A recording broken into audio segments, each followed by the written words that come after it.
Hey guys, check this out.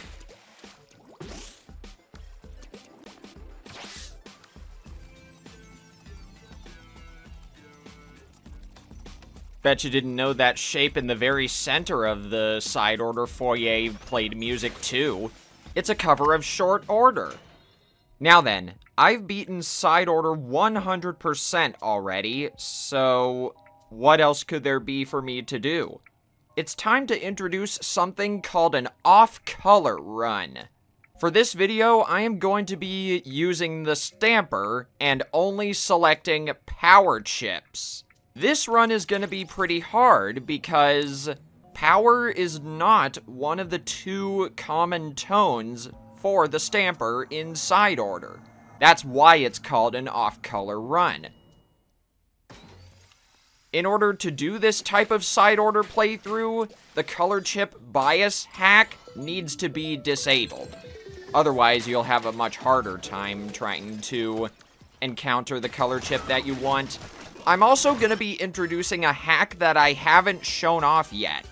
It's called Membucks Rewards. Maxing out this hack increases your floor completion and bonus challenge rewards by 50%. I might be re-rolling these floors a lot of times to look for power chips, so I'm gonna need all the help I can get. Now here comes the tough part. If I have a lot of Membucks, do I just bite the bullet and re-roll if I see a sound wave damage floor? Because realistically, I'm not gonna be getting the Killer Whale 5.1 for my special. What the heck, I'll re-roll. Yeah, there we go. Splash damage. Oh, no. It was only a matter of time before this would show up. All of you guys out there saying Cruel Sisyphean 8-shaped floor is the worst zones level in side order, allow me to introduce coverage between crosshairs floor. Ran out of breath doing that. I consider this to be the worst zones level in the game. If you don't have a long-ranged weapon like the Charger or the Splatling, you have to cross between the two spaced-out zones using only ink rails. Not only this, the only enemies that spawn are the Sprinkler and Sniper enemies. Arguably, two of the most annoying enemies in the game. Cruel Sisyphean 8-shaped floor is only annoying because it's tedious. But by then, you have such a busted weapon that you could probably mow down the enemies in seconds.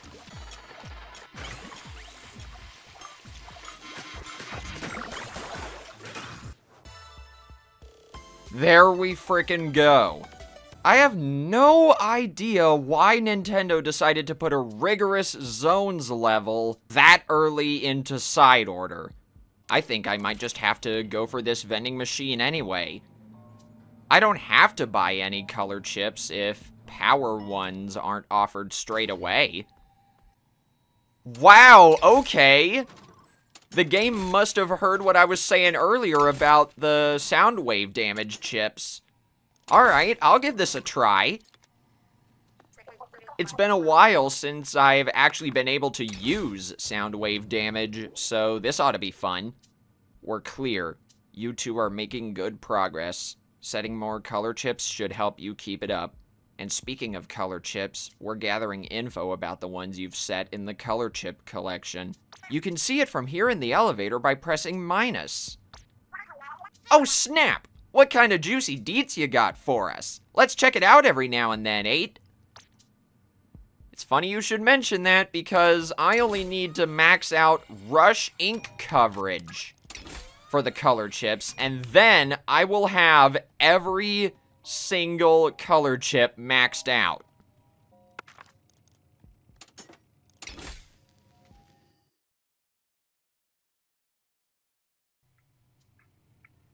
There is one other thing I forgot to mention. If at any point I run out of Membucks before I find another power chip, I can give up on the floor that I'm on and re-roll the floor selection for pearls instead. But the trade-off is I lose any other Membucks I have. So this is gonna be a last resort. Either way, let's take this horizontal splash speed. Or, excuse me, slash speed. Jeez, I can't talk. Maybe I shouldn't have gotten all those main damage close chips like that. Either that, or I only should have gotten one. The one good thing about all these hard and rigorous floors is the Membucks rewards from them get increased the most with that rewards hack. So at one point, I could be really low, and then I'll just get a huge amount of Membucks.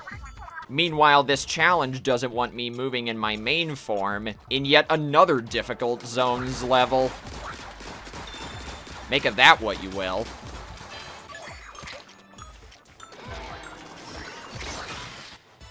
I gotta remember, I don't have the crab tank anymore, so my playstyle just shifted drastically. But look at that. I didn't have any Membucks going back into this after the pearls reset, and now I had over 1,000 there. Nice. Nice! Ink damage! Combine that with main damage close, and I will be tearing through these enemies. Including the asynchronous rondo, as I saw in that preview. Now, I wonder. Let me see if I can target the big head with the killer whale.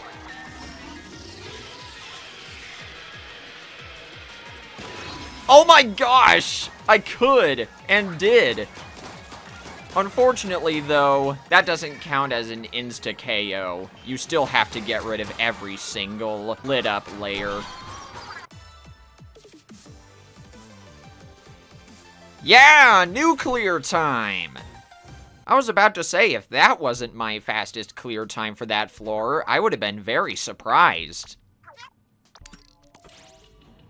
You know, anytime I encounter a guaranteed vending machine, I'm thinking I might just walk away from it if power chips aren't offered straight away. Like right here. Splash Wall is tempting, but I'd rather have an offensive sub-weapon for this run. That sound wave damage chip is tempting, but I think I'm gonna have to go for the higher Membucks reward here. If splash damage, or excuse me, if sound wave damage ever gets offered again, I will for sure pick it up. The double horizontal slash speed will max it out, but I really need some sound wave damage buffs. I'm sorry, but I'm gonna keep to my word here.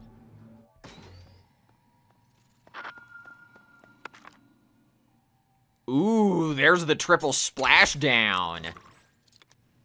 Now you guys will be able to see what I mean when I say triple splashdown plus splash damage equals a whole lot of fun. Oh wait, hang on. It's this zone's level. I consider... let's see. I consider Frantic Double-Decker Crisscross Floor to be the third worst zones level in the game. Cruel Sisyphean 8-shaped floor is the second worst. You know, that is honestly a good segue into a comment question. I've talked about favorite side order levels before, but what's your least favorite side order level? Leave a comment down below and tell me why. And for a little bit of that extra challenge, try to pick a level that isn't Cruel Sisyphean 8-shaped floor. Ooh, alright, alright. Maxing out the horizontal slash speed. And I guess now we can go for even more splash damage and ink damage. I will be resetting that 20th floor boss into parallel cannon. We basically have an ink brush combined with the Splatoon stamper. Now, if only I could have found a way to incorporate range color chips into this run, too. But honestly, I think having only power color chips for this run is funnier. I'm basically 2 or 3-shotting every single enemy now with little to no effort. Maybe 1-shotting them if I'm very lucky. Oh wait, If I've got so many power chips by now, how far is this infinity ball gonna get launched? Yeah, pretty freaking far.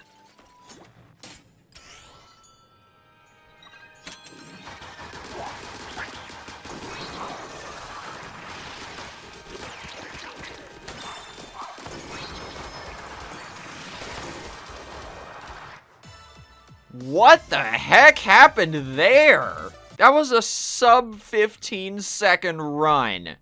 Alright. I'll take it. Come on, big money, big money, big money. Aw, nuts. Okay. I've got a few membucks for this anyway.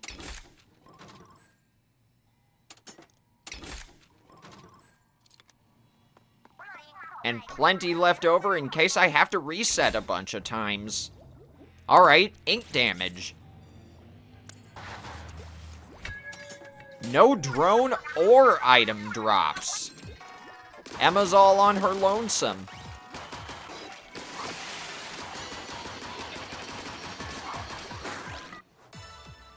Still no big deal. This is what I wanted to have happen at the beginning of the run in the first place.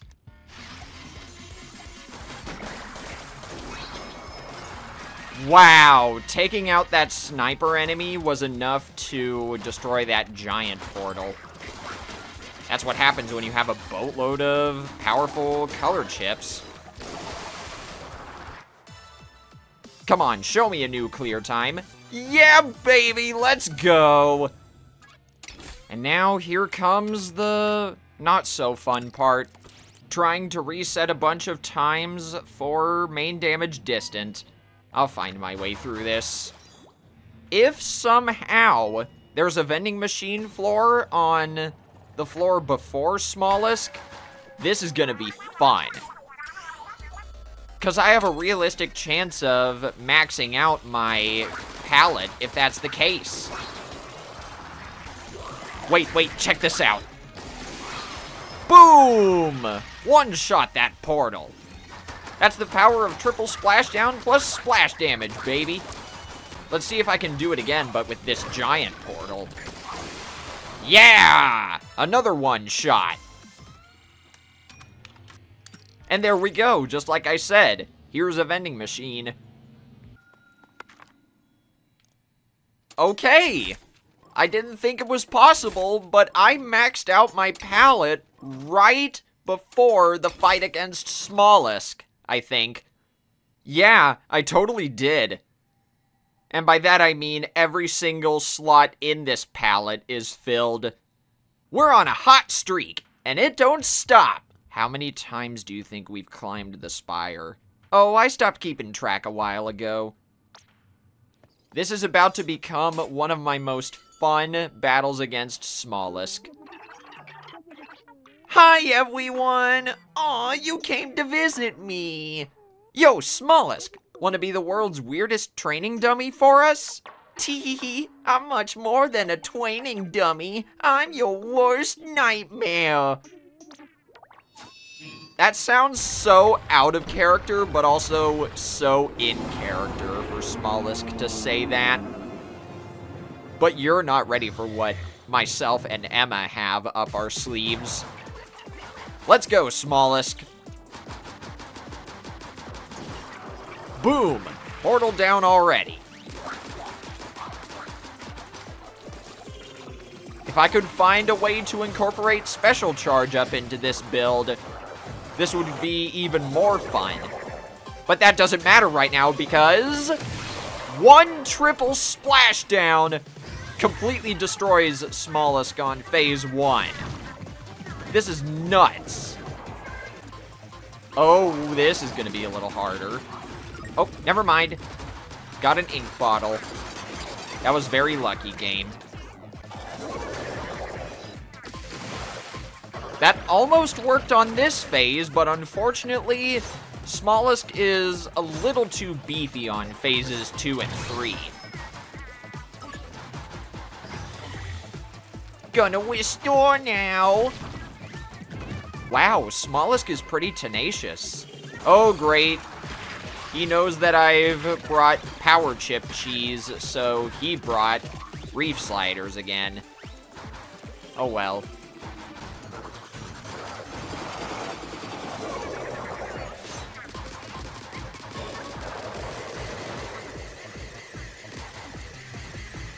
Not having my triple splashdown here won't matter, I don't think.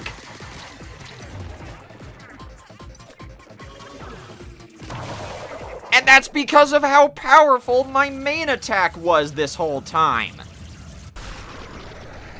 That was so frickin' fun! Wow, you and Pearl are super tough, 8. Right back at you, bud. Agreed. You put up quite the fight this time, Smollusk, despite my power chip cheese. That was fun. Please come and play with me again sometime. You bet I will, Smollusk, and I'll bring an even more fun loadout this time. Ooh, check that out. The clear icon in the top right corner is different. But how do you like that? A fully maxed out power chip palette. It's a beautiful sight, really. Anyway, that should just about do it for this video. Even though we slipped up around the 6th floor, I'm so glad I was able to finish this run anyway. Thank you guys so much for watching, and until next time, this is Tentacles signing out. Take care, everybody. Oh, wait, hold on. Do they know? Anyway, goodbye, everybody.